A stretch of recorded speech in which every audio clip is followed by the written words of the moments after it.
Se a função da fêmea não basta para definir a mulher, se nos recusamos também a explicá-lo pelo eterno feminino, e se, no entanto, admitimos ainda que provisoriamente que há mulheres na Terra, teremos que formular a pergunta: o que é uma mulher?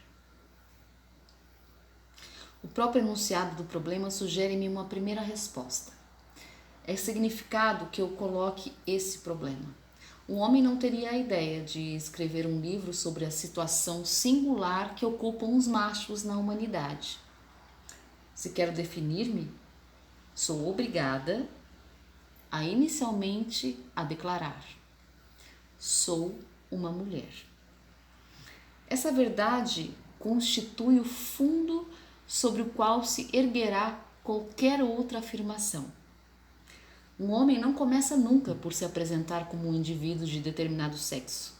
Que seja homem é natural, é de maneira formal, nos registros dos cartórios ou nas declarações de identidade que as rubricas masculino e feminino aparecem como simétricas. A relação dos dois sexos não é das duas eletricidades. Masculino, feminino aparecem como simétricas.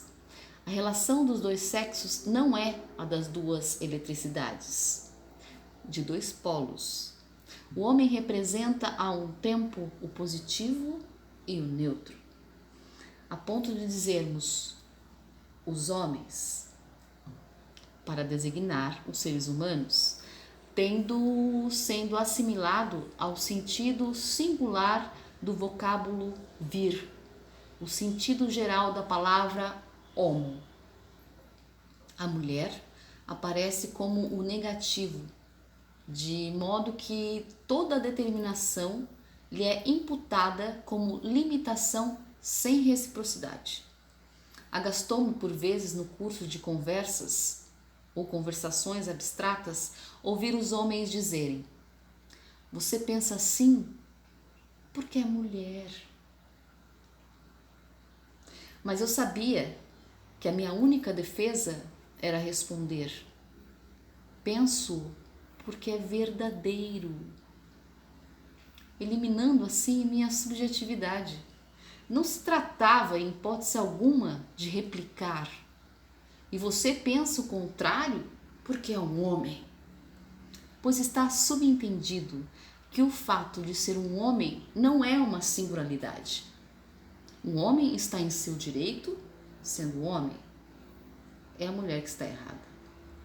Praticamente assim como para os antigos, havia uma vertical absoluta em relação à qual se define a oblíqua.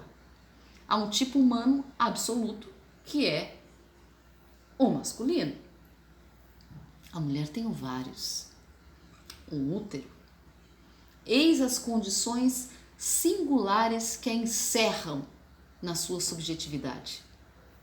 Disse de bom grado que ela pensa com suas glândulas. O homem esquece soberbamente que sua anatomia também comporta hormônios e os testículos.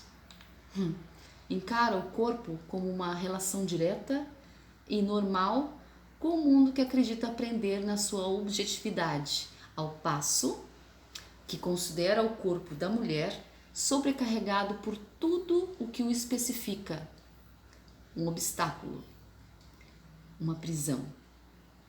A fêmea é fêmea em virtude de certa carência de qualidades, diz Aristóteles. Gostava desse cara. Devemos considerar o caráter das mulheres como sofrendo de certa deficiência natural. E São Tomás, depois dele, decreta que a mulher é um homem incompleto, um ser ocasional. Puta que pariu.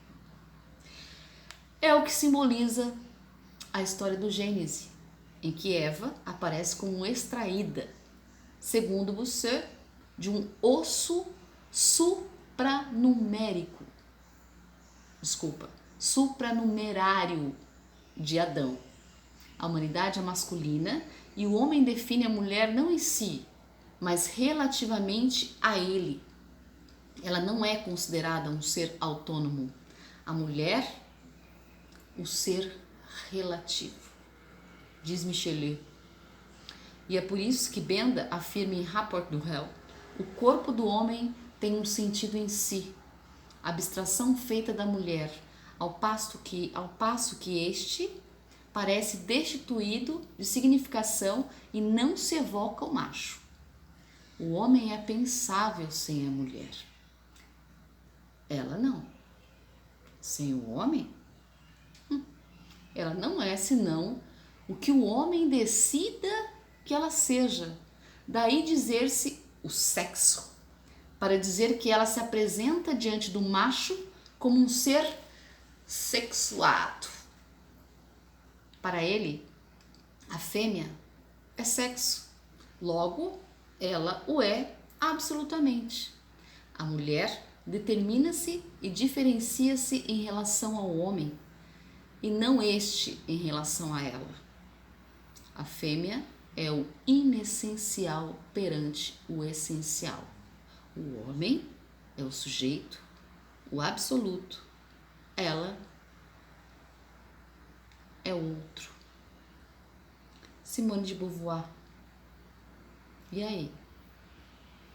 Vamos repensar um pouquinho? É osso.